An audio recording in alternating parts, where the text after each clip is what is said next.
c'est la première conférence de presse que nous organisons depuis la création du collectif, mais ça ne sera pas la dernière parce que nous avons l'intention, chaque fois que c'est nécessaire, d'interpeller l'opinion publique française et internationale, d'harceler les décideurs, ceux qui travaillent avec la Guinée, ceux qui maintiennent la Guinée en perfusion, parce que la Guinée est aussi en perfusion budgétaire, il faut le savoir. Et donc, la Guinée dépend.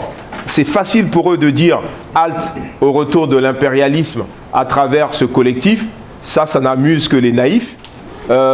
Parce que par ailleurs, d'abord, c'est pas vrai, mais secondo, eux, ils sont déjà en collaboration avec cet impérialisme qu'ils dénoncent. Parce qu'aujourd'hui, ils sont financés par l'aide internationale et notamment par l'aide française. Nous ne pouvons pas accepter que des gens meurent simplement pour avoir manifesté. Ça, c'est inadmissible, c'est inacceptable. Nous ne pouvons pas accepter qu'on empêche des gens de manifester dans un pays où la liberté de manifester est inscrite dans la Constitution. Nous ne pouvons pas accepter que des leaders politiques ou associatifs se fassent harceler, se fassent massacrer au nom de cette liberté d'expression et de manifestation. Toutes ces deux libertés-là sont inscrites dans la Constitution guinéenne. Donc ce n'est pas possible d'accepter cela. Et comme nos amis qui sont là-bas sur le terrain, qui se battent dans des conditions difficiles, ont besoin pour que leur combat aboutisse de notre soutien, c'est-à-dire que ce pays fait fi de toutes les règles, foule aux pieds la dignité humaine. Et ça, ce n'est pas normal. Quelle que soit la complexité d'un État, il y a des règles qui sont des règles universelles, des règles qui sont des règles immuables. Le respect de la vie humaine, la sacralité, je l'ai dit dans une autre interview, la sacralité de la vie humaine. La vie humaine, elle doit être respectée. D'autant plus que ce sont des droits fondamentaux qui sont reconnus dans la Constitution guinéenne, y compris dans la Constitution qui a été falsifiée. Parce qu'en réalité, sachez-le, aujourd'hui, la Guinée est aussi dans un vide juridique, dans un vide constitutionnel juridique et juridique. Pourquoi? Parce que certains spécialistes de la question le savent, il y a eu une tentative donc, de vote d'une nouvelle constitution. Il y a eu un référendum pour mettre en place une nouvelle constitution. Ce référendum, je dis ça pour ceux qui ne sont pas au fait de la situation guinéenne, parce que la plupart des gens ici connaissent cette situation-là. Le 22 mars, double scrutin, on fait des élections législatives et on fait un référendum pour changer la constitution. Pourquoi on fait cela? Pour une raison très simple. Parce que l'ancienne constitution limitait les mandats à 2 et que le président est au terme de son mandat. Mais comme il n'a pas envie de quitter le pouvoir, comme il a envie d'instaurer un régime de présidence à vie, qu'est-ce qu'il fait? Il fait évidemment en se parant d'une certaine légalité, mais qui est totalement abstraite et totalement inopérante, en organisant ce référendum. Résultat auquel on s'attendait, 91% de oui pour la nouvelle constitution qui permet au président de briguer un 3e mandat. Sauf qu'en vérité, cette constitution-là, d'abord, elle est adoptée dans des conditions illégales, donc elle est nulle et non avenue. Mais par ailleurs, malgré cela, qu'est-ce qu'ils font? Cette constitution qui a été soumise au référendum, eh bien, elle n'est pas la même que celle qui aujourd'hui est en vigueur, qui est publiée dans le JO. Ils ont fait des changements entre le vote de la Constitution et la publication au journal officiel. Ils ont fait des changements très importants qui aujourd'hui invalident donc la Constitution. Donc ça veut dire qu'aujourd'hui, la Constitution officielle guinéenne, en fait, elle est juridiquement illégale. Elle est totalement inopérante, elle est nulle et non avenue. Nous sommes déterminés comme jamais à aller jusqu'au bout. Et le bout pour nous, c'est faire tomber ce régime. De manière légale, bien sûr, enfin de manière pacifique, bien sûr. Nous, on n'appelle pas à ce que les gens prennent des armes et qu'il y ait un coup d'État militaire. On n'appelle pas ni un coup d'État militaire, ni à ce que les gens prennent des armes. On appelle simplement à un réveil citoyen soutenu par une mobilisation internationale, notamment des décideurs politiques et économiques. Les gens ne vivent pas ensemble aujourd'hui en Guinée, sans hypocrisie, il faut le dire. Combien de fois, en tant qu'artistes, avec nos amis, nous avons chanté « Vivons ensemble ». À travers mes répertoires, c'est ça, chanter la Guinée, la belle Guinée rose, les gens qui vivent ensemble, les Soussous, les Malinké, les Peuls, les Kissi, les Thomas, tous ensemble.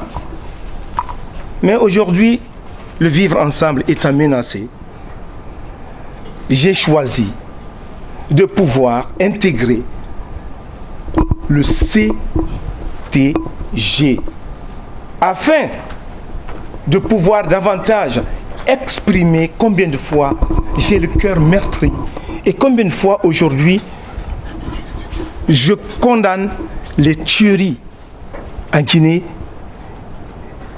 qui restent impunies. Il n'y a jamais de suite, il n'y a jamais eu un seul jugement en Guinée après toutes les tueries qu'il y a eu. C'est-à-dire les gens ils meurent comme des moutons, comme des coqs et rien, personne ne lève le petit doigt et les gens sont là à utiliser des formules, je ne sais pas de quel type d'intellectualisme.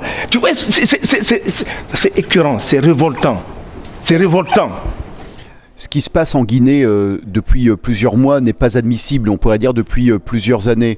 En effet, on voit que les espoirs de la transition démocratique effective qu'avait pu incarner Alpha Condé sont des espoirs qui semblent être bien lointains lorsqu'on voit finalement qu'il y a une logique comme dans d'autres pays africains d'une instauration d'une forme de présidence à vie. On est aussi très loin de ces espoirs du développement, de la bonne gouvernance, qui n'ont pas en fait vu le jour comme ils auraient dû voir le jour si le pouvoir avait été plus rigoureux, plus honnête, peut-être plus compétent.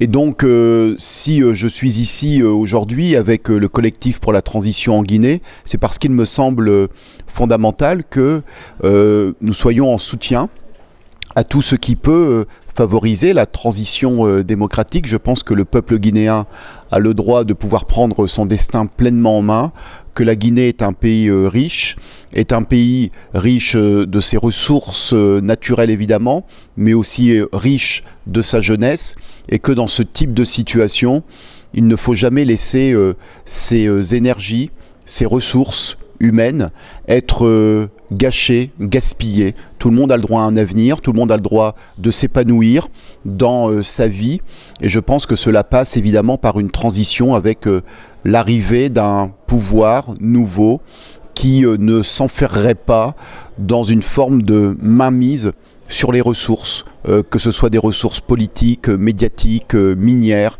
économiques de façon plus générale. Et donc ce que je peux espérer pour la Guinée, c'est que toutes ces énergies démocratiques arrivent à faire en sorte que définitivement la Guinée s'ancre dans une démocratie au service de son peuple. L'agenda du CTG, le 18 octobre, va être officiellement annoncé et installé le Conseil national de transition. Nous prévoyons ce Conseil national de transition au sein duquel il y aura les représentants de toutes les couches vives, les forces vives et les couches socio-économiques, même les jeunes aussi, parce qu'on dit couches socio-économiques, surtout les jeunes et les femmes bien entendu.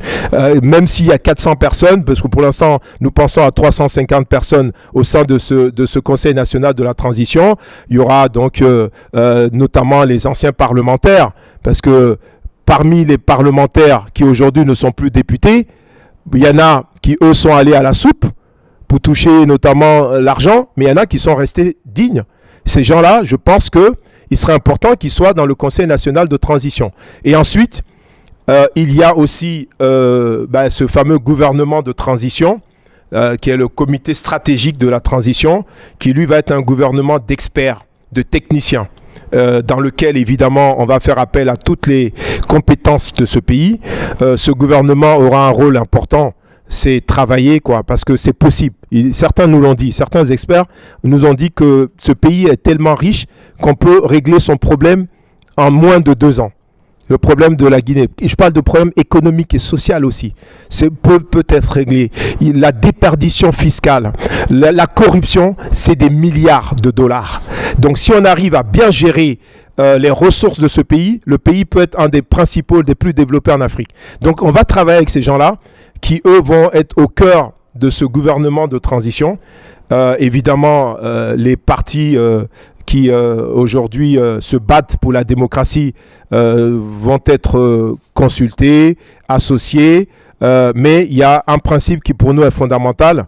Ceux qui vont participer et au gouvernement de transition et au comité stratégique prendront l'engagement de ne pas se présenter aux élections qui auront lieu, notamment à l'élection présidentielle. C'est l'élection législative, c'est autre chose. Parce que nous pensons qu'au sein de l'Assemblée nationale, c'est important qu'on soit souple, parce qu'on peut découvrir des gens extraordinaires qui, dans ce combat pour la transition, se révèlent être des potentiels députés attachés à l'intérêt de la Guinée. Mais par contre, à la présidentielle, aucun acteur majeur de la transition ne sera candidat à la présidentielle. On ne peut pas être juge et parti. 18 octobre, de nouvelles autorités prennent le relais. Monsieur Alpha Condé et le clan qui est autour de lui, qui s'accroche désespérément au pouvoir, ils ne sont plus à l'ordre du jour à partir du 18 octobre, par la grâce de Dieu.